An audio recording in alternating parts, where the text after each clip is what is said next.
Okay, so as we think through American culture, any final thoughts on the state of Christianity right now? Well, I had a thought on the nominal Christianity. I know last episode we were talking about nominal Christianity and the idea of saying I am Christian and yet not believing necessarily in any of those truths or not following anything that God asks us to do, like going to church or things like that.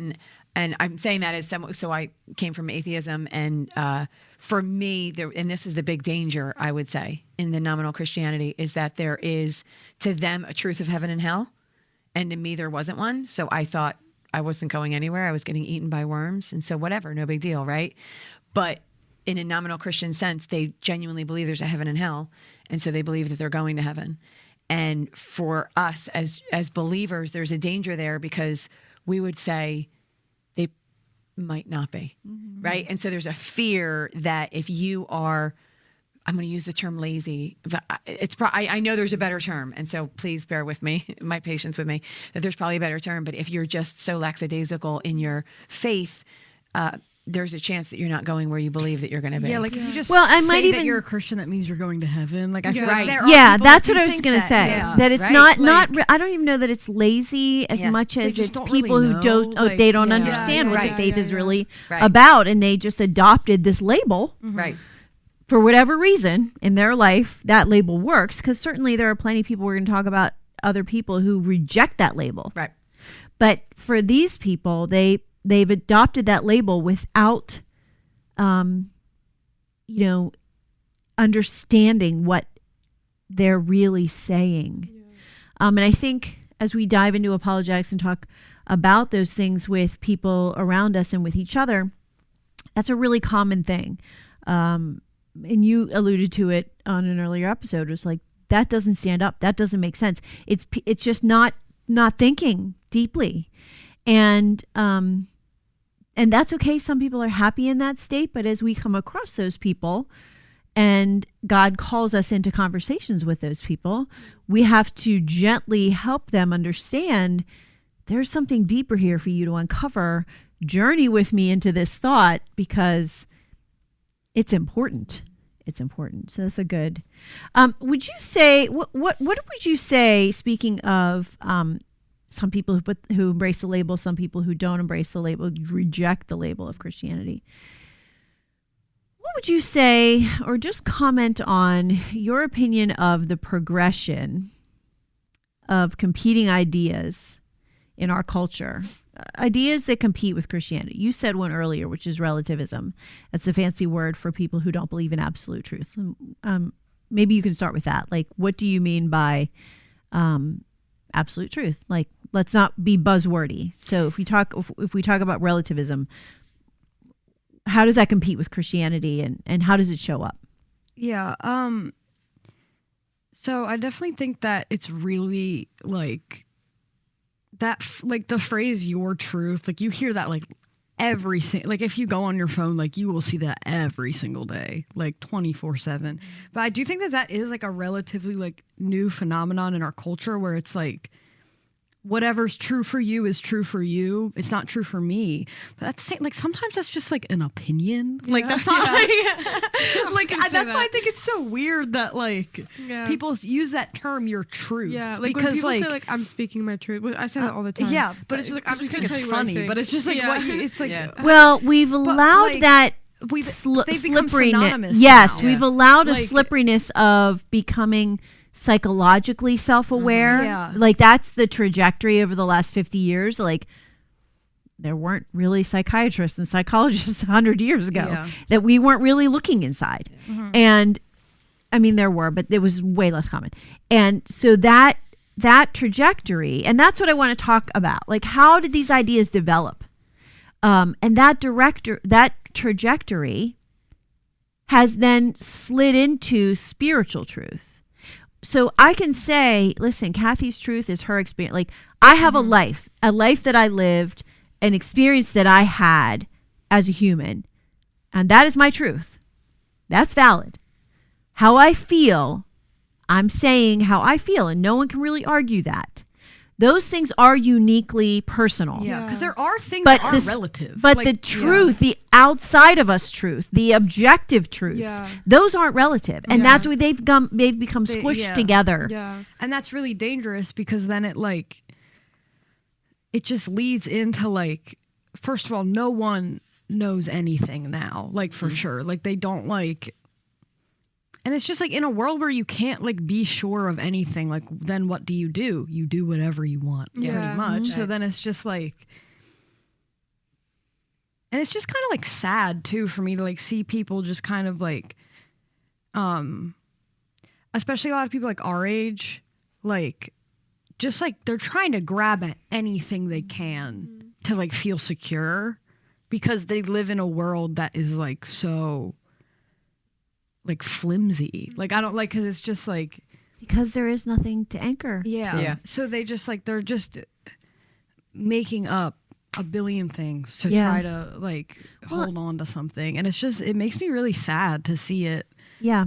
That's the human condition. We Yeah. run from the lordship of God because we don't want to submit to that humility and embrace humility and submit to the lordship of the creator who made us, which when you say it like that, it's like, well, is it really your choice to submit to the lordship of the creator who made you? That's another place you could just gently press in with a friend and say, do you really have the choice there? Like, if I hold a water bottle here and I let go of it, do I have a choice about what's going to happen? There are some things that are true. Yeah. Whether you believe in them or not. Well, If no, you it's say to me, I don't believe in gravity, that doesn't mean that when you let go of the bottle, it's going to stay suspended in air. Wait, wait. I feel like we're talking about predestination. No, we're No, talking about just relativism. like We're talking about like, truth. Just like truth, Okay. like, because they're like, because people will be like, oh, like I don't know, like I can't say for sure that anything, but like there is a truth to like we are here, like we are sitting in, like that is true no matter what. Yeah. But people like will honestly like argue that like, and like you were saying before, it's getting mixed together where it's Right. like personal experience. That's like your truth. I like that phrase though is not doing the phrase personal experience justice because it makes it So ambiguous. I think a good place as we talk through these things and then talk about ways that we can encourage, like have tools in our toolbox for a conversation. A good way to, I've talked earlier about asking better questions. I think that a really good mindset to embrace, and I did a little alliteration, is disarm, deconstruct. So when you find yourself in a conversation with people who have competing or combative ideas about our faith, the first thing we have to do is disarm. Be humble. Be vulnerable. Validate them.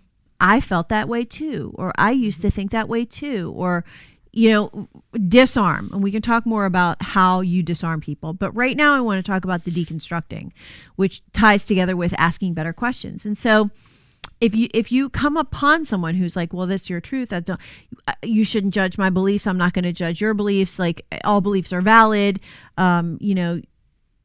First, something that you have already noted is people aren't relative about certain things.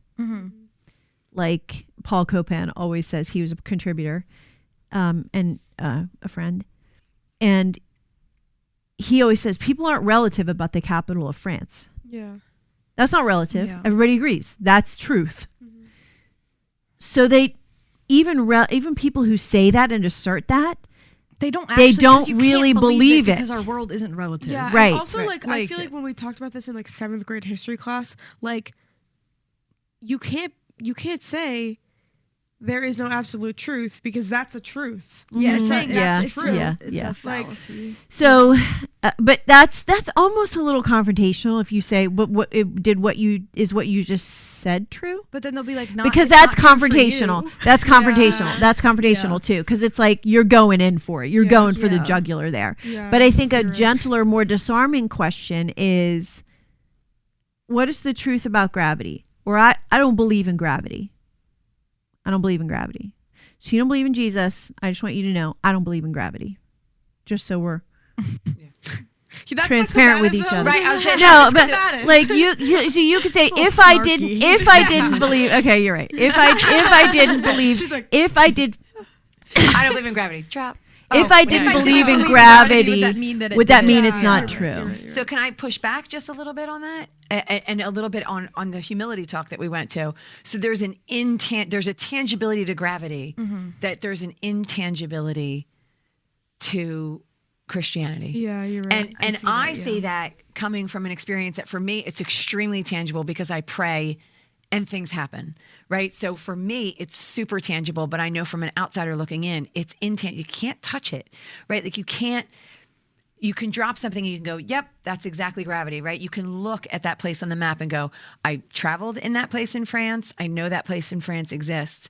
And yet for us to recognize that an outsider doesn't see the tangibility that we, hopefully, prayerfully as believers, that we can see and we can feel, right? Like I said, are there ways though that Christianity is tangible? Well, for me, that's what she's saying. I think there are. Like I know I've prayed for many things. Okay, but you're talking about your experience of Christianity. Yes. What if I'm observing you? Aren't the changes in your life tangible to me? I would hope that the changes in my life would be tangible to you, but I know people in my family who the changes in my life look negative. That, and also it's like you can't really describe, like you can't really explain gravity but with anything other than gravity. I can't drop a book and you can explain it by some other thing.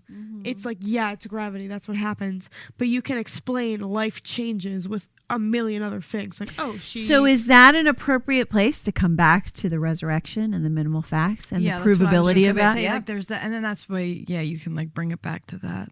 And like so then a question would be, so if someone says to me, but what you're saying, the difference between what you're saying and what I'm saying is gravity is tangible and your faith isn't, then I guess what you guys are saying is a good question to return with would be, what if I could prove prove an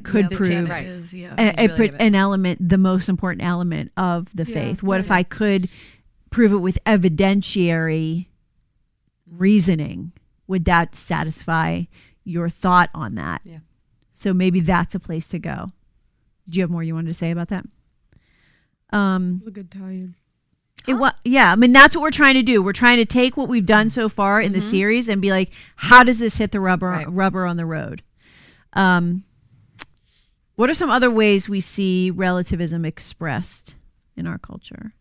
Actually, you know what? I think we did enough there. I'm going to go to pluralism. But before we do, who has John 8:32? This is Jesus talking. And you shall know the truth, and the truth shall make you free. That's what we know. Mm-hmm. How can we use the concept of that when we have a conversation with someone who believes there is no absolute truth? We poked at this a little bit before when we talked about there's actually comfort there, there's security there, there's an anchor there. Are those the ways that like we can be mindful of? Actually, the truth is not it's not a set of handcuffs. It's actually a key. What are your thoughts? I think especially when you when it is like someone that you're in like a closer relationship with, like it's not just like some like random person on the street. You are probably talking about this kind of like in the context of like in my own life when these conversations have come up, it's usually because they're like struggling through things and they feel like they just feel so like empty kind of, and it's just like, I don't know, like what is like your truth? Like what is that even giving you? Like is it actually satisfying you? Because the answer is no, because it can't. Like, and it's just like when you like what we were talking about before, like having one truth, like that means that there is something that you can stand on, and like that there is like, rely on. There's hope for you if there is one truth. If there isn't one truth, then it's just kind of like you're just being tossed by the waves. Yeah. And it's freeing because it means it's not all dependent on us. Yeah. I mean, I don't have to define my own reality. Yeah. That's a lot of pressure. Yeah. because I'm going to keep screwing it up. And then if I look only to myself to get out of it, that's a problematic cycle. Yeah, I and there's think such a big. Oh, sorry. You No, go. sorry. I think everyone has had an experience where it's like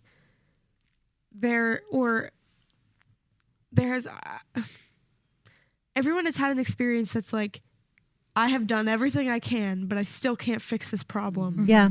So it's saying like, maybe it's like, when has that happened to you? Because I know it has. Great. Yeah. That's So great. It's like, they're like, oh, whatever. It's like, okay, well, that's the point. It's like, Yeah. you can't do it. Right.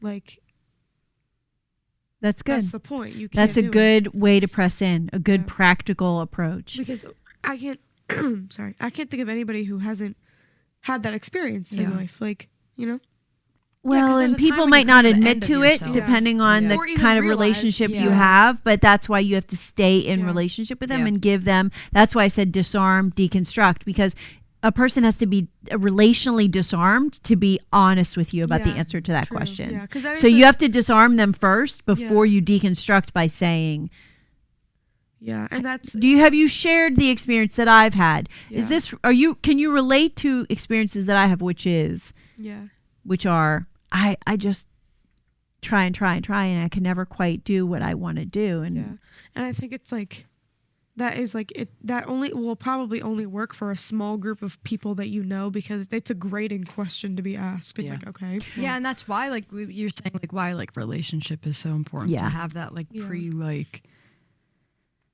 determined, like not pre-established connection with that Yeah. person, because they aren't just because there are times when like street evangelism can just like completely catch somebody off guard and they just like answer. Yeah. That's why this one time we were doing evangelism at school and I just walked up to this guy and I was like, "Do you believe in God?" And he was just like, yeah, that can be No, but, like, disarming. sometimes that like Yeah, works, sometimes and then it they're works, just yeah.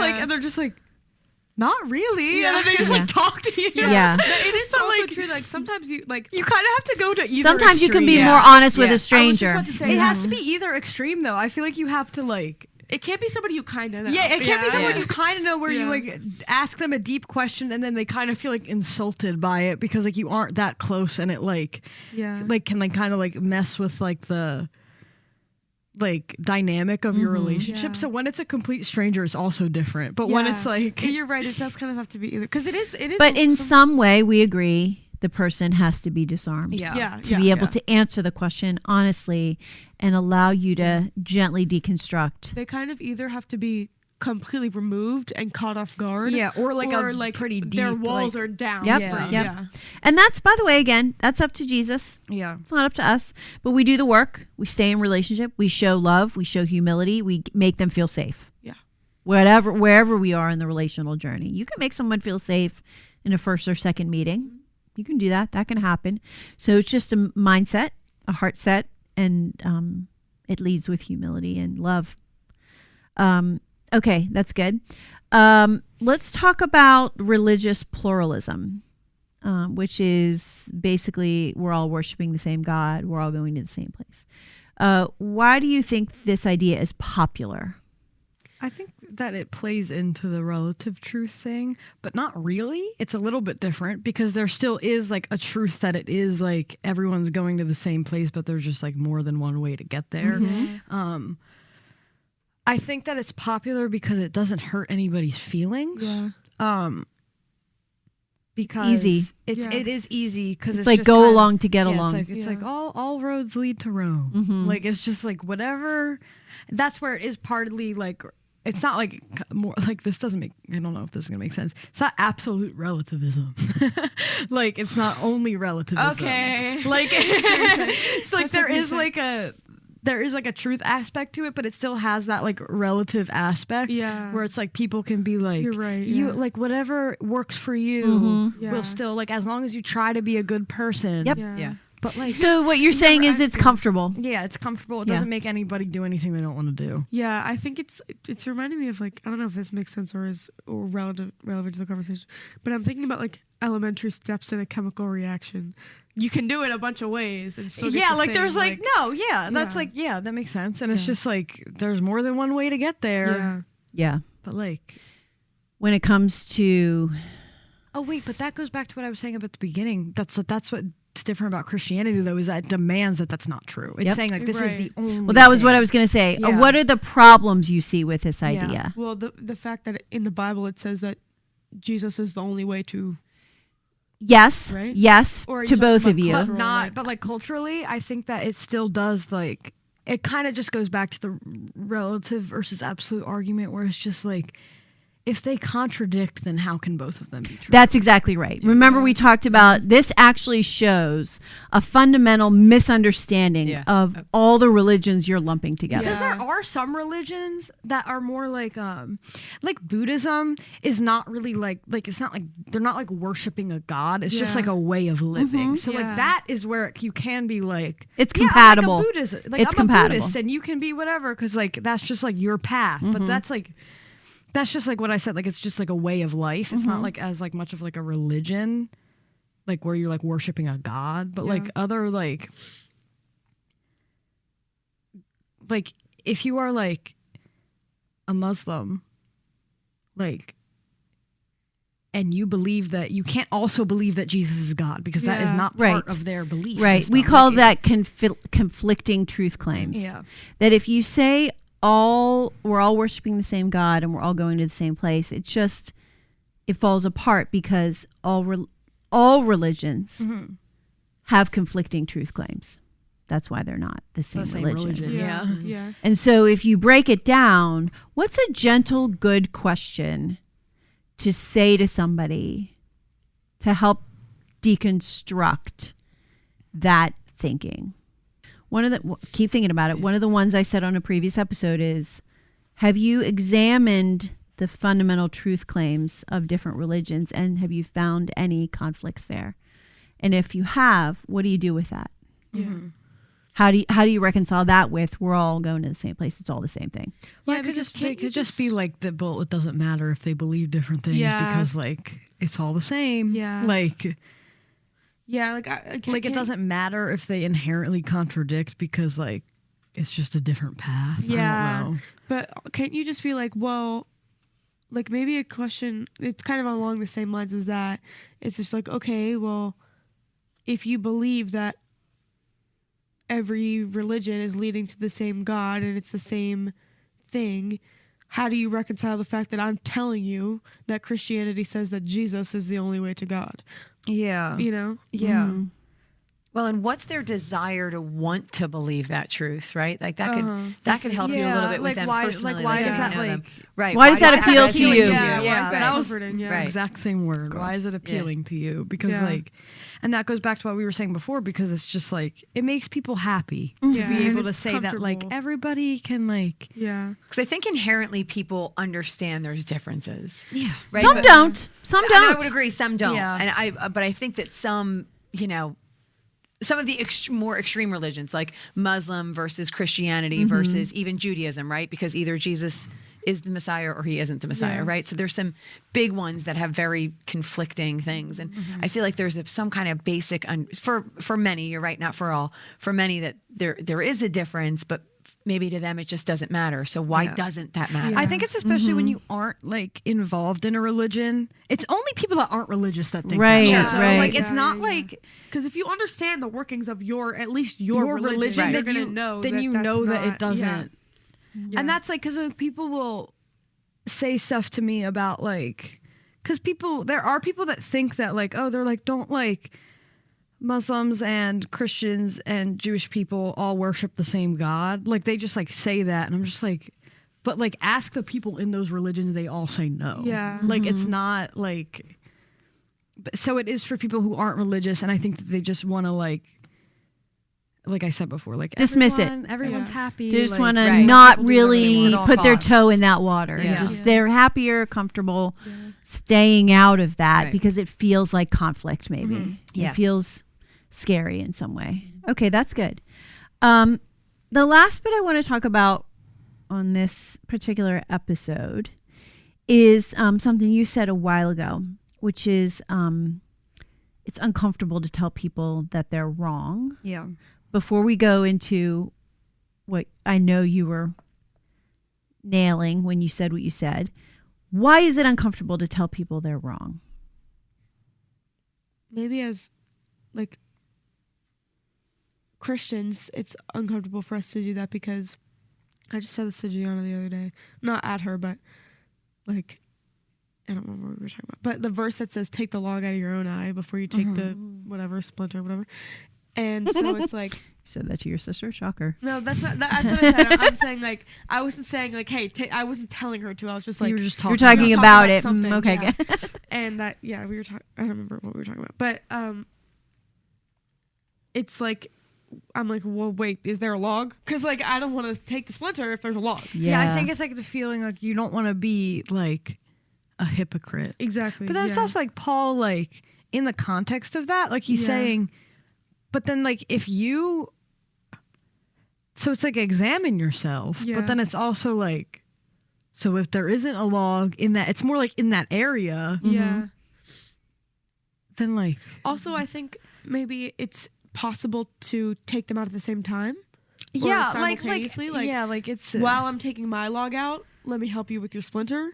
yeah, is because that- also I think that like Or in is the that context I of don't know about the- that one. in the context of like take the log out of your own eye, that was more like Pharisees like attacking like one person for like, so then it's just like I do think it applies though, Lane, because it speaks to the humility that we've been Yeah. talking Yeah. about. Yeah, So, yeah, so yeah. for you to like point out what we don't want is the mindset of holier than thou. Yeah. For sure. And that's what I think So we it's have like- to yeah, be it's- really careful Yeah, about. yeah, and so that is, you I don't think- I think that that's why it's like hard. Uncomfortable, yeah. It's more like it's uncomfortable, but like I think that those two things can coexist because the Bible tells you to do both of them. Yeah, and So- but I think it yes. It's about well, your and that's what I want to attitude and, talk like, the about. posture of your heart. And I think that maybe one of the things that makes us nervous about it is that it sometimes does seem to be in conflict with the humility that we know we need to embrace as we are relational with other people. So, Well, and what if someone comes back? So I think for me, it's a multifold, right? So what if I give you the information I present and then someone comes back with an argument that I can't respond to? Yeah. Then where am I? And I'm like, oh my gosh. Because I see on Facebook and all these other things, I see other religions doing the same things that we do, right? They confront people and they say, oh, well, in scripture, did you believe this? Well, it says this and this. And so what do you do with that?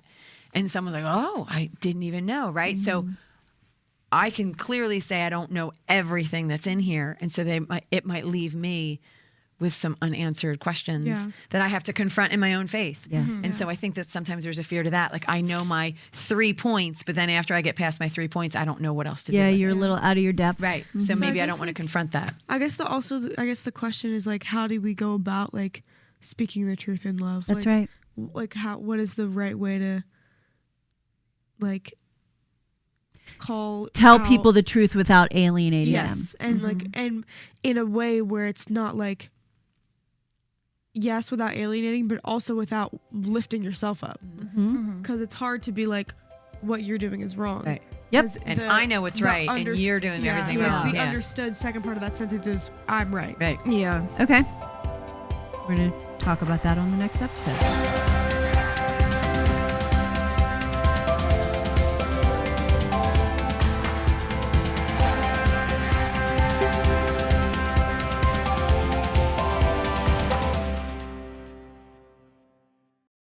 Hi, I'm Holly, and I'm the primary teacher and author here at Study with Friends. My education is from a Reformed theological seminary, so you'll see that come through as we teach and study together. But on occasion, I'll introduce concepts from other doctrines when I think they shed light on the material, just so that we can have a well-rounded understanding of lots of different perspectives on the text. We strongly believe that you should know and understand who's teaching you the Bible. And so you can learn more about me at studywithfriends.org or zondervan.com. We're just really glad you're here.